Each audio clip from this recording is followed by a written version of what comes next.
उधर भारत से दोस्ती के लिए अलबलाए चीन ने पाकिस्तान को धकिया दिया। भारत चीन रूस की तिकड़ी बनाने की तैयारी के बीच पीएम मोदी ने बॉर्डर पर चीन का कौन सा भूत उतार दिया, आज आपको यह भी बताऊंगा। विपक्ष प्रधानमंत्री नरेंद्र मोदी की डिप्लोमेसी पर सवाल उठा रहा, आज से नहीं उठा रहा, शुरू से उठा रहा। पीएम मोदी के विदेश दौरों पर कह रहा है कि पीएम मोदी संसद सत्र के बीच में विदेश जा रहे हैं। बाप रे बाप, बताइए क्या हासिल होगा इससे। लेकिन यही डिप्लोमेसी है बॉस, जिसके दम पर वो चीन भी आज लाइन पर है, जो चीन पाकिस्तान का सबसे बड़ा दोस्त और हमारा सीधा दुश्मन है। यह वही डिप्लोमेसी है जिसके दम पर आज न सिर्फ चीन बल्कि ट्रंप की भी हेकड़ी नए भारत के सामने निकल जाती। आप देखिए कि मोदी आतंकी पाकिस्तान के दोस्त चीन को ऐसे लाइन पर ले आए कि वो कह रहा है कि आतंकवाद के खिलाफ लड़ाई में वो भारत के साथ खड़ा है। नरेंद्र मोदी ने पहलगाम अटैक में शामिल आतंकी संगठन टीआरएफ को उस अमेरिका से ग्लोबल बैन लगवा दिया जो अमेरिका कुछ समय से पाकिस्तान को पुचकारने में जुटा हुआ था। लल्लो चप्पो कर रहा था, उसने टीआरएफ पे बैन लगा दिया। आप यह भी देखिए कि जिस मालदीव में इंडिया आउट का अभियान चलाया गया था, वो मौजू याद है ना, अब वही मालदीव अपने स्वतंत्रता दिवस में नरेंद्र मोदी को मुख्य अतिथि के तौर पर बुला रहा है। वो मौजू गया था चीन के गोद में बैठने। ऐसा खेल पलटे नरेंद्र मोदी के, अब नरेंद्र मोदी को चीफ गेस्ट बुला रहा है। इसके अलावा पीएम मोदी 23 और 24 जुलाई को ब्रिटिश प्रधानमंत्री कीर स्टारमर के निमंत्रण पर ब्रिटेन भी जाएंगे। एडवांस्ड लैंडिंग ग्राउंड बनवा रहे हैं, ऑल वेदर कनेक्टिविटी के लिए सड़कें बनवा रहे हैं। पीएम मोदी बॉर्डर पर चीन के सिर पर चढ़ा दुश्मनी का भूत उतार रहे हैं और उसका असर दिखना शुरू हो गया है। चीन भारत से दोस्ती के लिए अलबलाया हुआ है। भारत के साथ अभी भारी हथियारों को लेह से सड़क मार्ग के जरिए एलएसी पर पहुंचाना पड़ता है।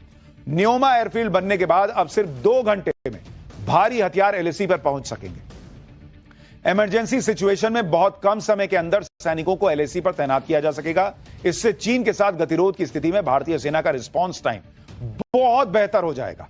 भारतीय वायुसेना को रिमोट और पहाड़ी बॉर्डर एरिया तक सीधी पहुंच हासिल होगी। इस एयरबेस के साथ आगे बढ़ रही है कि अगले 5 साल में एलएसी की सभी फॉरवर्ड पोस्ट तक सड़कें पहुंच जाएं।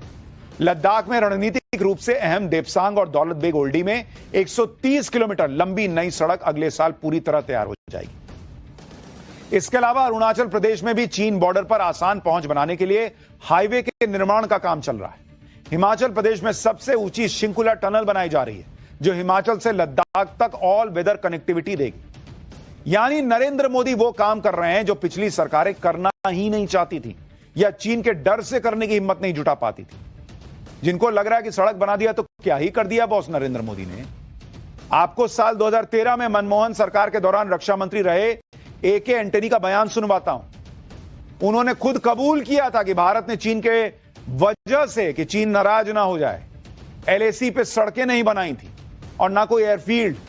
सुनिए तब के रक्षा मंत्री क्या बोलते थे। Independent India, many years as a policy on border, the best defense is not to develop the border. Undeveloped border is more safe than developed border. So many years there was no construction of roads, airfields, nothing in the border areas. आप सोचिए boss, रक्षा मंत्री खुद खड़े होकर सदन में बड़ी गर्व से बता रहे हैं कि आजादी के बाद सरकार में 6 अपाचे हेलीकॉप्टर्स में से अभी तक 3 भारत को मिलेंगे। जोधपुर में 451 आर्मी एविएशन स्क्वाड्रन इन अपाचे हेलीकॉप्टर को ऑपरेट करेगी। इन तीनों अपाचे हेलीकॉप्टर्स को पाकिस्तान बॉर्डर पर तैनात किया जाएगा। अपाचे हेलीकॉप्टर को पूरी दुनिया में यानी उड़ता, इसमें हेलफायर जैसी एंटी टैंक मिसाइलें फिट होती हैं जो टैंक्स और बख्तरबंद गाड़ियों को तबाह कर देती हैं।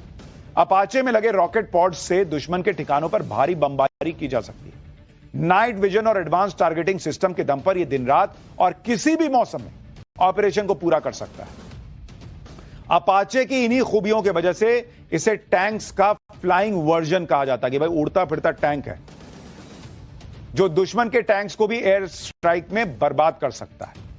लेकिन एक और बड़ी खबर